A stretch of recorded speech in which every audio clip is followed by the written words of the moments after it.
36 দিনের নেতা হয়ে রাষ্ট্রের দায়িত্ব নিয়ে হাজার হাজার কোটি টাকা লুট করবেন, মধ্যরাতে হাঁসের মাংস খেতে যাবেন। বাংলাদেশের মানুষ জানতে চায় এই টাকা চাঁদার টাকা নাকি রাষ্ট্রের টাকা।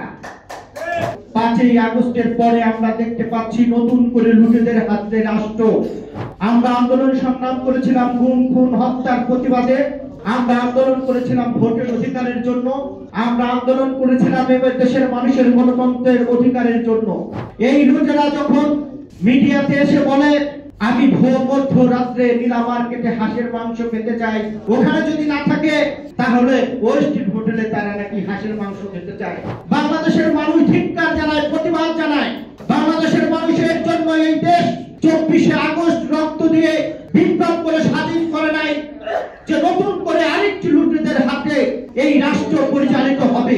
এটা দেখার জন্য আমরা এই রাষ্ট্রের জন্য, গণতন্ত্রের জন্য, ভোটের অধিকার জন্য রাজপথে জীবন দেয়নি। আমি যেখানে দাঁড়িয়ে কথা বলছি এখানে আমাদের চৌধুরী আলম ছিল, তার সন্তানও এখনো পাওয়া যায়নি। 36 দিনের নেতা হয়ে রাষ্ট্রের দায়িত্ব নিয়ে হাজার হাজার কোটি টাকা লুট করবেন, মধ্যরাতে হাঁসের মাংস খেতে যাবেন। বাংলাদেশের মানুষ জানতে চায় এই টাকা চাঁদার টাকা নাকি রাষ্ট্রের টাকা।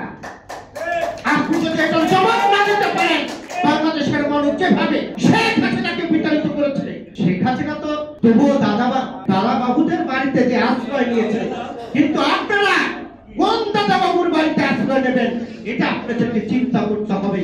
ছেলে মানুষের একটু শেষ থাকা দরকার আছে। আমরা একটা পাউরুটি একটা কলা গত 17 বছরে একটা চা 4জন 5জন কর্মী আমরা মিলে খেয়েছি।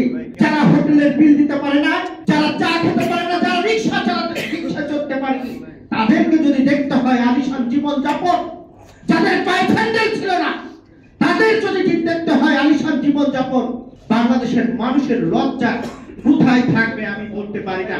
আমরা শুনেছিলাম ব্রিটিশ এদেশে শাসন করেছিল, যত অর্থ খনি লুটপাট করে না নিয়ে গেছিল তার চেয়ে গত 17 বছরে শেখ হাসিনা বেশি নিয়েছে। কিন্তু এখন যেটি দেখতে পাচ্ছি এই 1 বছরে এই লুটেরা তার চেয়ে অর্থ, বাংলাদেশের অর্থ বেশি পাচার করেছে। আজকে যারা নতুন করে পিয়ার পদ্ধতি নির্বাচনের কথা বলছেন তাদের উদ্দেশ্য আমি দু একটি কথা বলেছি।